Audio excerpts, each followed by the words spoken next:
السلام علیکم، مائی نیم از عاقف نواز، welcome to Twitter time. آج ہم بات کریں گے پلاٹ کے بارے میں اور پلاٹ ڈائیگرام کے بارے میں۔ سب سے پہلے ہم سٹارٹ کرتے ہیں کہ what is a plot. So plot is basically a series of events, means کہ ایک سٹوری ہمیں نریٹ کی جاتی ہے، اس میں مختلف ایونٹس ہوتے ہیں اور ہر ایک ایونٹ فالو کرتا ہے ایک دوسرے ایونٹ کو۔ اب یہ ڈیپینڈ کرتا ہے کہ رائٹر کون سے ایونٹ کو پہلے اور کون سے ایونٹ کو بعد میں وہ ایکسپلین کرنا چاہتا ہے یا لکھنا چاہتا ہے۔ So the plot is totally dependent on the will of the writer کہ وہ کس طرح اپنی اسٹوری کو پریزنٹ کرنا چاہتا ہے۔ پھر اس طرح ایک پلاٹ ڈائیگرام ہے جس کو ہم سمجھنے کی کوشش کرتے ہیں۔ So for example if this is a story اور that starts from this point and ends here, لیکن اس میں ہم مختلف پارٹس ہیں جو کہ ہم ڈسکس کرتے ہیں۔ سب سے پہلے ہمارے پاس ہے ایکسپوزیٹری پارٹ۔ ایکسپوزیشن مینس کہ جب ہمارے پاس ایکسپوز ہوتے ہیں، انٹروڈیوس ہوتے ہیں کیریکٹرز، تو اس کا مطلب یہ ہے کہ a story in which characters are introduced, ہمیں بتاتے ہیں کہ نام کیا ہے، کرتا کیا ہے، رہتا کدھر ہے، اور مختلف کیریکٹرز کا ہمیں پتہ چلتا ہے۔ So that is the expository part اور ایکسپوزیشن ہم کہتے ہیں۔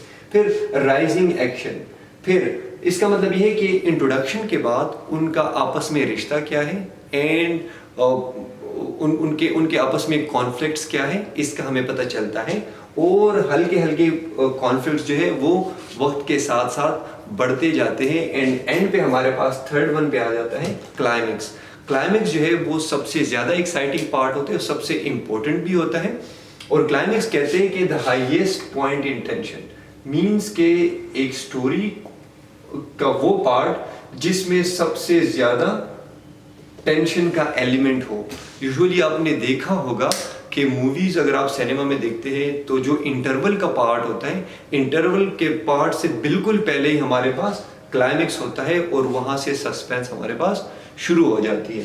اچھا، کلائمیکس کے بعد پھر فالنگ ایکشن، مینس کہ جو ہائیسٹ پوائنٹ آف ٹینشن ہے اس سے پھر فالنگ ایکشن سٹارٹ ہو جاتا ہے۔ اس کا مطلب یہ ہے کہ جو سٹوری ہے وہ اینڈ کی طرف بڑھنے لگتی ہے اور چیزیں ریزالو ہونا شروع ہو جاتی ہے۔ And the last one is resolution, means کہ وہ کانفلکٹ جو ہے وہ ختم ہو جاتا ہے، ریزالو ہو جاتا ہے، اینڈ دا اسٹوری اینڈس۔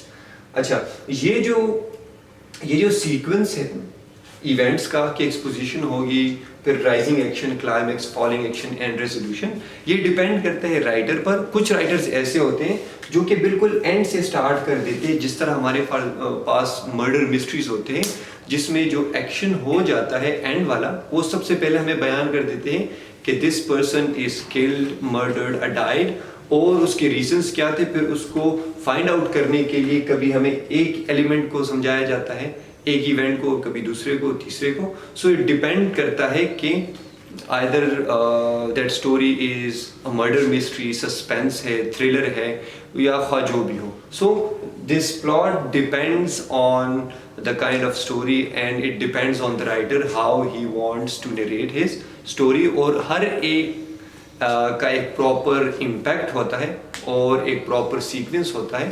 اگر اس سیکوینس کو ہم ڈسٹارٹ کریں تو وہ امپیکٹ اس کا اس طرح نہیں رہ سکتا یا رہ پاتا۔ سو آئی تھنک سو کہ آپ کو پلاٹ کا پتہ چل گیا ہوگا کہ story is narrated generally through this way. The first one is the exposition of the characters. Characters are introduced. Then there is the rising action جس میں conflict start ہوتے ہیں. Then there comes the climax which is the highest point in tension. Usually cinemas میں اگر ہم دیکھیں، movies میں دیکھو، so interval is the part where there is the climatic action. The next one is falling action, means کہ things are now ready to get resolved اور and پہ ہمارے پاس ریزالو ہو کے اینڈ آ جاتی ہے۔ سو آئی ہوپ کہ آپ کو سمجھ آ گئی ہوگی، and if you still have anything to ask, یہ آپ کے MCQs میں آ سکتا ہے کہ what do you mean by exposition, climax, etc. So that's all from my side. We'll see you in the next one. Allah Hafiz.